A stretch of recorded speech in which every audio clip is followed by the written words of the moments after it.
Hello, నేను miss రావు. Delhi high court judge ఇంట్లో జరిగినటువంటి అగ్ని ప్రమాదంలో కొన్ని కోట్ల రూపాయల ధనం బయటపడింది, దాని ఆచూకీ బయటపడింది. మరి ఇలాంటి సమయంలో కూడా జ్యుడిషియరీ గురించి మనం మాట్లాడకూడదా? జ్యుడిషియరీలో ఉన్నటువంటి రుగ్మతలు, అవినీతి, అక్రమాలు, వీటి గురించి మనం ప్రస్తావించకూడదా? జ్యుడిషియరీ అంటేనే ప్రత్యేకమైనటువంటి ప్రతిపత్తి గల వ్యవస్థలాగా చూడాలా? దీని మీద విశ్లేషణ తీసుకునేటువంటి ప్రయత్నం చేద్దాం. ప్రస్తుతం మన దగ్గర దుర్గా కుమార్ గారు, సీనియర్ జర్నలిస్ట్, అలాగే పొలిటికల్ అనలిస్ట్ మనతో ఉన్నారు. ఇంటరాక్ట్ అవుతాం. సార్ నమస్తే. నమస్తే సిఎస్ రావు గారు, మన వీక్షకులు కూడా నమస్కారం. సార్, జ్యుడిషియరీ గురించి మాట్లాడకూడదు, మాట్లాడితే లోపల పంపిస్తారేమో, లేదంటే కోర్టులో ఆగుతారేమో అని భయం. ఢిల్లీ హైకోర్టులో జరిగినటువంటి సంఘటన, కోట్ల రూపాయలు బయటకు వచ్చినాయి జడ్జి. మరి ఇలాంటి సమయంలో కూడా మాట్లాడకూడదా? అంటే ఎందుకు న్యాయ వ్యవస్థ గురించి మాట్లాడొద్దన్నారంటే, న్యాయ వ్యవస్థ మీద ఒక దురుద్దేశాలతో విమర్శలు చేస్తే న్యాయ వ్యవస్థ నైతికత దెబ్బతింటుంది. ఆ విధంగా నైతిక బలాన్ని దెబ్బతీసే ప్రయత్నాలు జరగకూడదు. న్యాయ వ్యవస్థకి ఆ స్వతంత్ర ప్రతిపత్తి ఉండాలి, నైతికమైనటువంటి బలం ఉండాలనే ఉద్దేశం మీద పెట్టిన మాట వాస్తవం. అయితే చేసే విమర్శలు సద్విమర్శలు కానీ అందులో లోపాల గురించి చేస్తే అది కాదు. అది మనిషి కుయుక్తితో చేసేది. అంటే ఆ వ్యవస్థని నిర్వీర్యం చేయాలని, లేకపోతే ఆ వ్యవస్థ సక్రమ మార్గంలో పని చేయకుండా ముందస్తుగా వ్యూహంతో దాన్ని క్రిపుల్ చేయటం, అంటే ఆ వ్యవస్థ నోరు మూయటం చేయటం, దాన్ని నేరంగా పరిగణించాలి. కానీ రాజ్యాంగం ఆ వ్యవస్థకు కల్పించిన రక్షణని ఇప్పుడు అవినీతికి చోటు చేసుకునేలాగా కనిపించట్లేదు. అంటే సిఎస్ రావు గారు, న్యాయ వ్యవస్థలో ఉండే న్యాయమూర్తులు ఎవరండి? మన సమాజంలో వ్యక్తులు కాదా? అంతకుముందు వాళ్ళు న్యాయవాదులుగా పనిచేయలేదా? అనేక అన్యాయమైన కేసుల్ని వాళ్ళు వాదించలేదా? లేకపోతే ఈ సమాజంలో ఉండే రుగ్మతలు వాళ్ళకి తెలియవా? తర్వాత డబ్బు ఎంత ప్రాధాన్యత ఉందో అనేది వాళ్ళకి తెలియదా? ఒక్కసారి ఒక వ్యక్తి ఆ సీట్లో కూర్చోగానే ఈ అలౌకికమైన వ్యక్తిలాగా మారిపోతాడా? ఈ లౌకిక సంబంధాలన్నీ తెగిపోతాయా? ఇవన్నీ కూడా సాధ్యమయ్యే విషయాలు కాదు. జడ్జిలు కూడా మనుషులే, వాళ్ళకు కూడా కొన్ని బలహీనతలు ఉన్నాయి. వాళ్ళు కూడా కొన్నిసార్లు కొంతమంది కింద జడ్జీల మీద ఈ విధమైనటువంటి సెక్షువల్ హెరాస్మెంట్లు చేసి బదిలీలు అయిన వాళ్ళు ఉన్నారు, సస్పెండ్ అయిన వాళ్ళు ఉన్నారు. అలాగే ఒక జడ్జి తమిళనాడులో అంటే అసంబద్ధంగా మాట్లాడి అసంబద్ధమైన విమర్శలు చేసి జైలుకు కూడా వెళ్ళిన హైకోర్టు జడ్జీలు కూడా ఉన్నారు. కాబట్టి వీళ్ళందరూ కూడా వీటికి అన్నిటికీ రుగ్మతలన్నిటికీ అతీతులని ఎవరూ చెప్పలేమండి.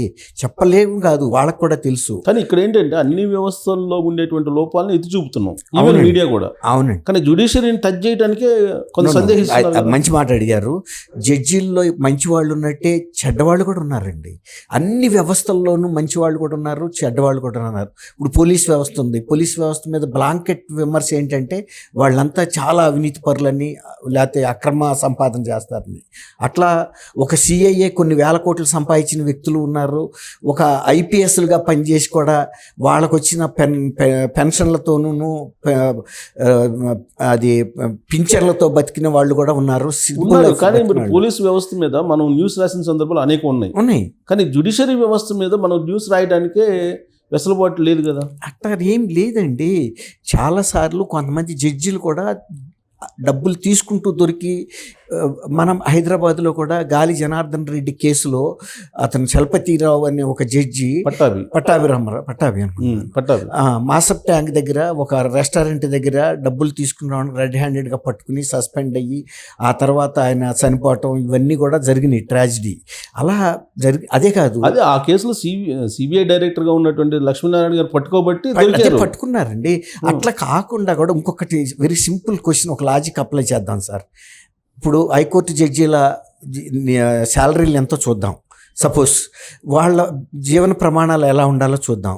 కానీ వాళ్ళ ఆచరణలో ఉన్న జీవన ప్రమాణాలు ఎలా ఉంటాయో మీరు గమనిస్తే ఎవరైనా కూడా చాలా ఎక్కువగా ఉంటుంది. ఎందువల్ల అంటే ఆ పోస్ట్లో చేయి పెట్టి అడగకుండా కూడా డబ్బులు వచ్చే మార్గాలు ఉన్నాయి, తీసుకుంటారు జడ్జీలు, పెద్ద జడ్జీలు కూడా.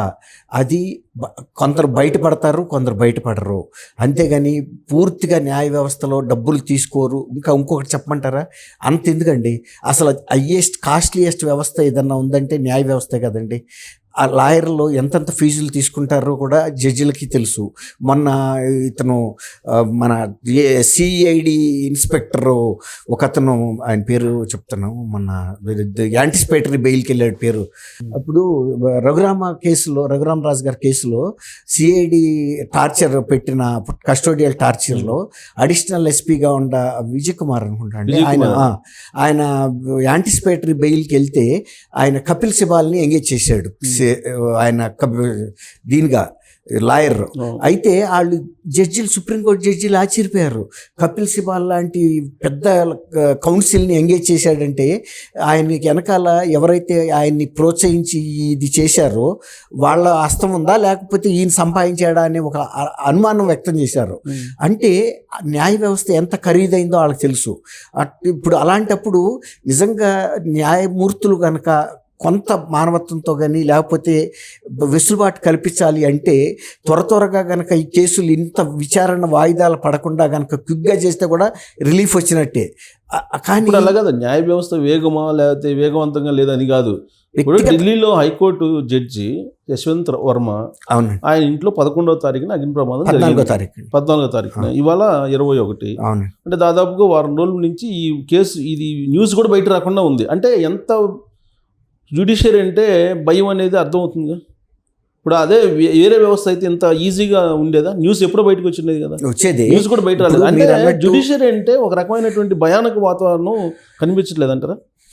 భయానకం అంటే నేను చెప్పాను కదండి, దురుద్దేశాలతో చేసే విమర్శల్ని, ఏదన్నా జడ్జి తీర్పు మీద దురుద్దేశంతో విమర్శిస్తే తప్పు, కానీ ఫెయిర్నెస్లో చేస్తే తప్పు కాదనేది కూడా ఉంది. ఫెయిర్నెస్ ఉండాలి ఆ వ్యక్తిలో, అతనికి ఏమీ స్వప్రయోజనం ఉండకూడదు. అందులో లోపాలని మంచి ఉద్దేశంతో విమర్శిస్తే కూడా దాన్ని తప్పు పట్టడానికి వీల్లేదు. ఇప్పుడు దీన్ని విమర్శించుతా లేదా? అగ్ని ప్రమాదం జరిగిన తర్వాత బయటపడ్డాయి. అవునండి, కరెన్సీ చీఫ్ జస్టిస్ దగ్గరికి వెళ్ళింది. అవునండి. ఇప్పుడు అదేదో మా ఇంటర్నల్ సమస్య మేము తీర్చుకుంటాం అంటే సరిపోతుందా? అవదండి. ఇప్పుడు అయితే ఏంటంటే మీరు అన్నట్టు ఆ ఫొరెన్సిక్గా ఆ కట్టల్ని ఉంచారని అయితే నేను అనుకోనండి, కాలలేదని అయితే నేను చెప్పను.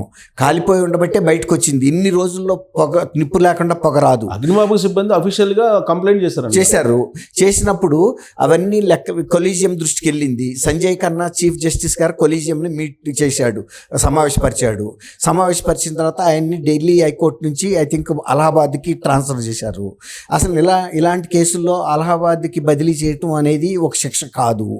అంటే నేను వ్యక్తిగతంగా కూడా కొన్ని నాకు ఆంధ్రప్రదేశ్కే సంబంధించి కూడా మనకి ఒక గతంలో ఇన్ఛార్జి చీఫ్ జస్టిస్గా పనిచేసిన ఒక సీనియర్ జడ్జి కూడా డబ్బులు ఇచ్చిన వ్యక్తి కూడా నాతో చెప్పాడు, ఒక బ్రీఫ్ కేసు నేను పలానా కేసు సందర్భంలో ఇచ్చానని.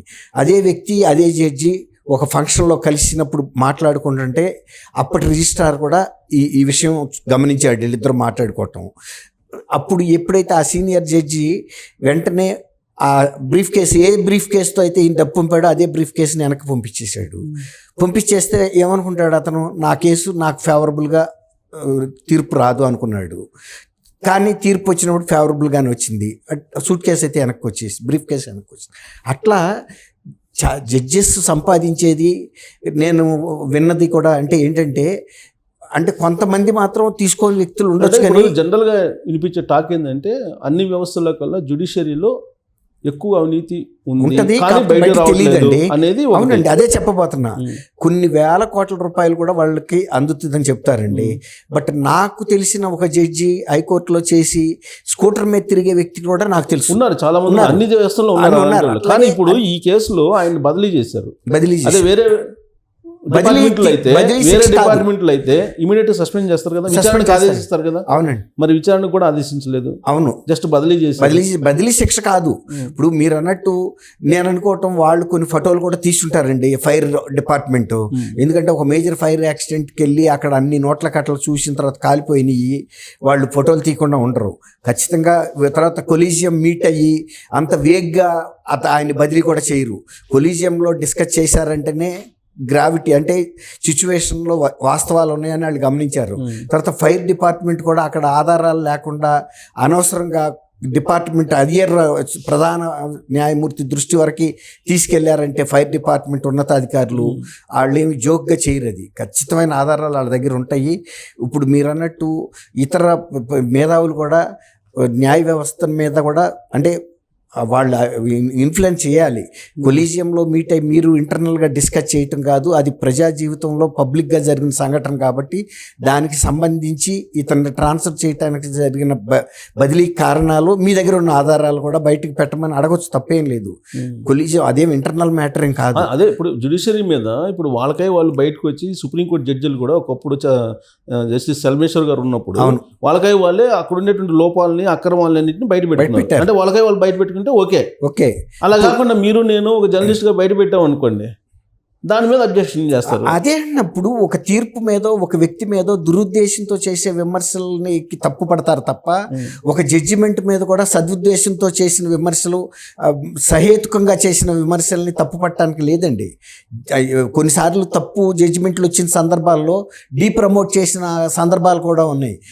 ఒక మహిళా జడ్జి ఐ థింక్ బాంబేలో అనుకుంటా ఒక మహిళా అంశం మీద చాలా తప్పుడు తీర్పు ఇస్తే ఆ అమ్మాయిని డిస్ట్రిక్ట్ సెషన్స్ జడ్జిగా కూడా పంపించారు. అదే కొలిజియంలో చేసుకుంటున్నటువంటి వ్యవహారంగా అదేదో ప్రైవేట్ వ్యవహారం లాగా అనిపించట్లేదా మీకు సీనియర్ జర్నలిస్ట్గా? ఖచ్చితంగా అనిపిస్తుంది. కానీ ఈ సందర్భంలోనే చీఫ్ జస్టిస్ మీద కానీ లేకపోతే సుప్రీంకోర్టు కొలీజియం కూడా పబ్లిక్ కూడా రిక్వెస్ట్ చేయాలి. ఏమంటే అది మీ అంతర్గత విషయం ఎంత మాత్రం కాదు, మీకు ఇచ్చిన ఆధారాలు ఏ ఉన్నాయో అవి బయట పెట్టండి. భవిష్యత్తులో కూడా ఇలాగా జడ్జెస్ చేయకుండా ఉంటారు. చేయలేదు అక్కడ జరగలేదనే మాట అయితే నేను కూడా ఒప్పుకోనండి. ఫైర్ డిపార్ట్మెంట్ వాళ్ళు అంటే ఏంటంటే ఒక డీసెన్సీ మెయింటైన్ చేశారు. వాళ్ళంతటి వాళ్ళు అక్కడ కనుక డిక్లేర్ చేసేయకుండా కనీసం దాన్ని ప్రాపర్ ఛానల్ ద్వారా సుప్రీంకోర్టు చీఫ్ జస్టిస్ గారి దృష్టికి తీసుకెళ్లారు. అది ఏం చర్య తీసుకుంటారనేది వారి విచక్షణకు వదిలిపెట్టారు. ఇంకోటి ఏంటంటే జ్యుడిషియరీ ఇప్పుడు మన ఆంధ్రప్రదేశ్ తెలుగు రాష్ట్రాలు జరిగింది ఒక ఇన్సిడెంట్ గుర్తు చేస్తాం. ఇప్పుడు సోషల్ మీడియా ఉంది. సోషల్ మీడియా అనేక మంది ఇళ్లలో ఉండే మహిళల్ని పొలిటీషియన్స్ జర్నలిస్టుల ఇళ్లలో వాళ్ళని అందరినీ చాలామంది చాలా పోస్టులు పెట్టారు. లాస్ట్ జడ్జెస్ ఇళ్లలో ఉండే మహిళలను పోస్టులు పెట్టినప్పుడే వాళ్ళు సిబిఐకి ఆహ్వానించారు. మరి అంతకుముందు ఈ సామాన్యులను ఎంతమందిని ఇబ్బంది పెట్టారు ఈ సోషల్ మీడియాలో ఉండేవాళ్ళు? అది కొంచెం అంటే వాళ్ళకి నొప్పి తగిలితేనే జడ్జిమెంటా? అది కరెక్టే మీరు అన్నట్టు. ఇప్పుడు మొన్న కూడా సామూహిక అరెస్టుల మీద ఒక జర్నలిస్టు పబ్లిక్ ఇంట్రెస్ట్ లిటిగేషన్ వేస్తే అప్పుడు కూడా అదే చెప్పారు. సామూహికంగా నేరాలు చేసినప్పుడు సామూహికంగా అరెస్ట్ చేస్తే తప్పేంటి, మరి మేము కూడా బాధితులమే అని అన్నారు. మీరు బాధితులు అయితే తప్ప స్పందించరా అనేది అందరికీ వచ్చింది. అప్పుడు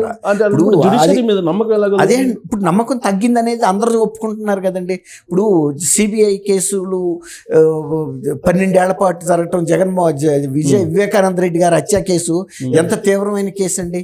అది ఫుల్ ఒక పక్కన సుప్రీంకోర్టు, గౌరవ సుప్రీంకోర్టు ప్రతిసారి హెచ్చరిస్తుంది వితిన్ 1 year లో చేయండి. ఈజీ అంటారా జ్యుడిషియరీ మీద నమ్మకం కలిగించడం అనేది? ఇప్పుడు ఈజీ అంటే కొంత సడల్ మాట వాస్తవం అండి. అంతకాలం ఒక న్యాయ సూత్రం ఏముంది కదండి, జస్టిస్ డిలేడ్ ఈజ్ డినైడ్ అని.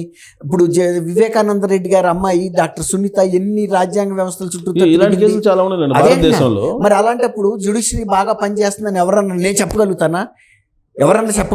ఇప్పుడు మరి బాగా పనిచేస్తే సుప్రీంకోర్టు ఇన్నిసార్లు ఆదేశించాల్సిన అవసరం ఏముంది? వితిన్ 1 year లోపల ప్రజాప్రతినిధుల మీద వచ్చిన కేసుల్ని ప్రత్యేక కోర్టులు పెట్టి, ఫాస్ట్ ట్రాక్ కోర్టులు పెట్టి విచారించమని చెబుతుందే తప్ప అందుకు తీసుకున్న చర్యలు ఏంటి, ఫీడ్బ్యాక్ ఏంటి, ఏ కేసులు ఎన్నాళ్ళ నుంచి ఉన్నాయి అనేది ఫీడ్బ్యాక్ తీసుకోవాలి కదా. ఈ కేసులో ఎలాంటి నిర్ణయం తీసుకుంటే న్యాయ వ్యవస్థ మీద నమ్మకం కలుగుతుంది? ఇప్పుడు మీరు అన్నట్టు ఫైర్ డిపార్ట్మెంట్ వాళ్ళు ఇచ్చిన ఫోటోలు ఖచ్చితంగా ఉంటాయి కదండి. అవి నోట్ల కట్ల కాదా అని తెలుస్తాయి. ఏ నోట్ల కట్టలో కూడా తెలుస్తాయి. బహుశా నేను అనుకోవటం మరి ఒకవేళ కనుక బాధ్యతాయుతమైనటువంటి ఫైర్ డిపార్ట్మెంట్ అయితే ఆ నోట్ల కట్టలు ఏవైతే ఫిజికల్గా దొరికినాయో వాటిని ఇంటాక్ట్గా ఎక్కడో ఒకసారి భద్రపరిచి వాళ్ళు సేఫ్ కస్టడీలో ఉంచాలి. ఎందుకంటే రేపు ఈ ఫొరెన్సిక్ ఆడిట్ ల్యాబ్కి వెళ్ళాల్సిన అవసరం కూడా ఉంది. అంటే విచారణలో భాగం అనుకోండి అది. కానీ ఇప్పుడు ప్రైమరీగా తీసుకోవాల్సిన చర్య ఏంటి ఆయన మీద? ప్రైమరీ అంటే బదిలీ ప్రస్తుతానికి చేశారు. ఇంకా కూడా వాళ్ళు ఆ ఎవిడెన్స్ ని విశ్లేషించి మీరు అన్నట్టు కొలీజియంలో ఇంటర్నల్ గా విశ్లేషించిన తర్వాత అప్పుడు పబ్లిక్ లో కోర్టులోనే చర్య కూడా తీసుకోవడానికి అవకాశం ఉంది. లేకపోతే కనుక పోలీసుల్ని దర్యాప్తు చేయమని కూడా ఆదేశించే అధికారం కూడా సుప్రీంకోర్టుకు ఉంది. Right, Delhi police. Thank you very much. ఏం చేస్తారో చూద్దాం. జ్యుడిషియరీ వ్యవస్థకి ఇది ఒక ఛాలెంజింగ్ కేసు అనుకోవాలి. సో ఎలాంటి చర్యలు ఇప్పుడు సంజయ్ ఖన్నా గారు తీసుకుంటారు అనేది వెయిట్ చేద్దాం. Thank you.